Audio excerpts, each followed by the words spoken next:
दोस्तों और प्यारे बच्चों, आज की इस वीडियो में हम देखेंगे जानवर को ज़िबा किस तरह करना है हलाल तरीके के हिसाब से। सबसे पहले आपने जानवर को की उल्टी साइड जहाँ पर दिल होता है उस साइड पर आपने लिटा लेना है और उसका मुंह जो है वो किबला की तरफ होना ज़रूरी है। उल्टी साइड पर लिटाने का मकसद सिर्फ ये होता है कि उसकी बॉडी से ज़्यादा खून आउट हो जाए और गोश्त जो है वो अच्छी क्वालिटी का हो।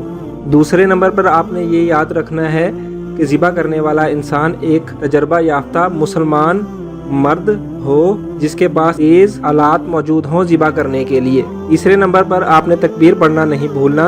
ये आपके पास स्क्रीन पर भी शो हो रही है, ये तकबीर पढ़ना बहुत ज़रूरी है, उसके बगैर आपका जानवर हलाल तसव्वुर नहीं किया जाएगा। सबसे आखिर पर आपने कट यानी ज़िबा किस तरह करना है उसका तरीका बयान किया गया है। इसके लिए आपने एक ट्रांसवर्स कर्स यानी एक एंगल पर कट लगाना है जिससे आपके खून ले जाने वाली, खून वापसी आने वाली वेन्स और आर्टरीज नालियां कट जाएं, खुराक की नाली कट जाए और सांस की नाली कट जाए। याद रखें कि स्पाइनल कॉर्ड या गर्दन का पिछला हिस्सा या रीढ़ की हड्डी कट नहीं होनी चाहिए, उसके बगैर आपका जानवर हलाल तसव्वुर नहीं किया जाएगा। और ये याद रखें कि ये तरीका जो है आपके चौपाए जानवर यानी भेड़, बकरी, गाय, भैंस पर लागू होता है। ऊंट और शुतुरमुर्ग के लिए नहर का मेथड यूज किया जाता है। तो गाइस, कैसी लगी आपको इतनी इन्फॉर्मेशन वाली वीडियो हमें कमेंट्स में ज़रूर बताएं। हमारे चैनल को लाइक करें, सब्सक्राइब करें और हमारी वीडियो को शेयर करें।